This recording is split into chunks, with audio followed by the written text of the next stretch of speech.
السلام عليكم ورحمة الله، ازيكم عاملين ايه؟ انا النهاردة جايبة لكم مكنة الشمع. الجهاز اللي هو عامل زي السويت، بديل للسويت. وده المناديل بتاعته، وده زيت جونسون بنستخدمه بعد ما بنعمل طبعا السويت. زي ما انتوا عارفين ان الجهاز ده موجود في كل مكان. بيبقى في الجهاز بس، وفي بيبقى قطعتين، اللي هو بيبقى الجهاز والشمعة، وفي بيبقى 3 اللي هو الجهاز والشمعة والمناديل. كل ده ممكن بيتباع مع بعضه، بس انا فضلت ان انا اجيب كل حاجة لوحدها. لان صاحبتي جابت اللي هو الثري، اللي هو اللي فيه الشمعة وفيه المناديل بتاعته. طبعا الشمعة سيئة، والمناديل بتاعته برضو مش قوية. زي ما انتي بتجيبي نوع كويس، والنوع ده على فكرة كويس جدا. الورقة بتاعته كده قوية، ماسكة نفسها، مش زي ورقة الكراسة كده ضعيفة. لا، الورقة بتاعتها قوية. طبعا احنا جبنا جهاز الشمع ده، موجود بأسعار، كل واحد بقى بيبيعه بسعر. انا جايباه ب75 جنيه. في نوعين، في الصيني وفي الإيطالي. انا طبعا جبت الصيني زي ما انتوا شايفين. هو الإيطالي حلو وكل حاجة، بس هو مشكلته ان هو قوي، يعني ان هو سخن. مجرد ما تحطي الفيشة بتاعته بيبقى الشمع لما بتيجي بتحطيه على جلدك ممكن يلسعك. لكن الصيني ده يعني ميزته اللي انا اكتشفتها، يعني ان هو بطيء في التسخين بتاعه. يعني انتي بتحطيه بتحطي الجهاز لمدة نص ساعة، 30 دقيقة. بياخد الوقت ده مناسب ان هو الشمعة تسيح وتبقى كويسة وكويسة على جلدك. انتي برضو قبل ما تستخدميه لازم تعملي التست. لازم تعملي التست تشوفي الشمع سخن هيلسعك ولا لأ. وبرضو بتعملي تست على جلدك، بتشوفي هل هو عامل لك حساسية، في حاجة حصلت لك. فلازم التست ده أول مرة. هنفتح مع بعض العلبة ونشوف الجهاز.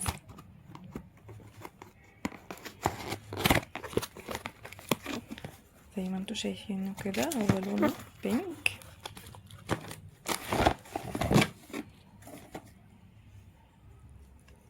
ده الجهاز، بتبقى جاية معاه الوصلة دي. الوصلة دي كده بيبقى ليها مكان هنا في الجنب، بتحطيها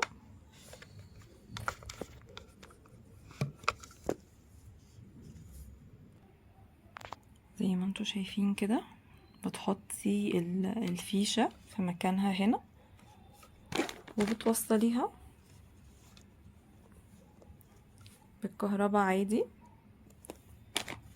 زي ما انتوا شايفين هنا شكلها من جوه. هو من جوه زي مكعب معدني كده، هو ده اللي بيحاوط الشمعة علشان يسخنها.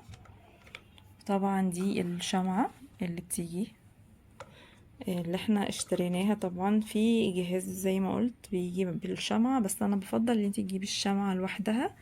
طبعا الشمع ده موجود بانواع كتير، بس اهم حاجة يا جماعة ان احنا نقرا الكلام هنا ويبقى مكتوب ميدن ان ايطالي. اهم حاجة ان هو يبقى ايطالي، لان اي نوع تاني هتجيبيه هيبقى سيء وهيلزق على ايدك، ومش هتبقى يعني هتبقى تجربة سيئة بالنسبة لك. يعني انا كنت جايبة شمعة مش ايطالي، بجد كرهتني في الجهاز وحسيت ان هو لا، مش حلو.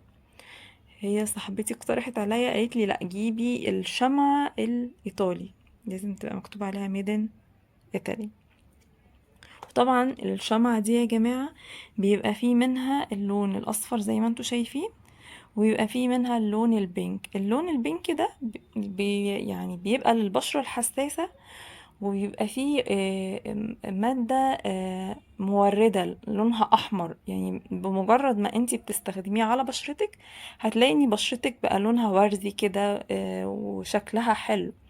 انا بس يعني لما كنت عايزة اجيب اللي هي اللي لونها وردي ما كانتش موجودة، فجبت اللي هي العادية. بس لو انتي قدامك الاتنين متاحين فجيبي اللي هي اللي لونها وردي، بتبقى افضل، وبيبقى بتدي للجسم ريحة عطرية، وفي نفس الوقت بتدي لون احمر للبشرة، كأنك لونك كده فيه دموية.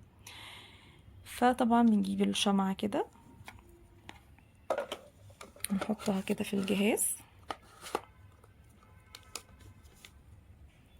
بعد كده ايه نحطها في الفيشة عادي خالص.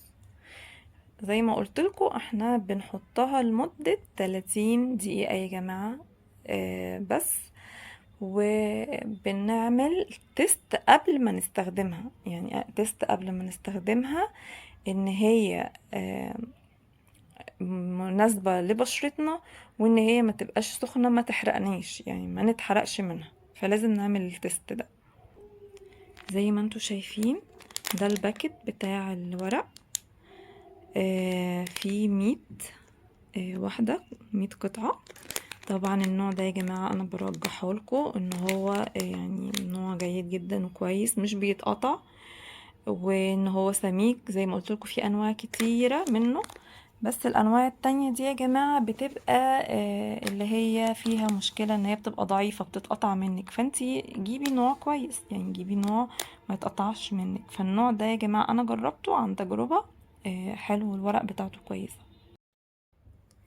زي ما انتوا شايفين يا جماعة الورقة اللي انا قلت لكم عليها، بصوا ازاي سميكة، مش ضعيفة.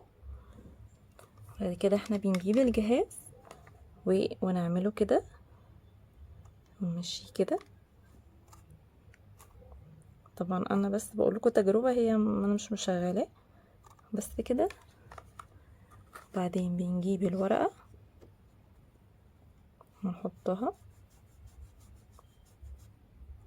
يعني بنحط في اتجاه الشعر، يعني الشعر كده فبنحطه كده، وبعد كده بنحط الورقة عليه ونشد في عكس الاتجاه على طول، نعمل كده وفي عكس الاتجاه على طول.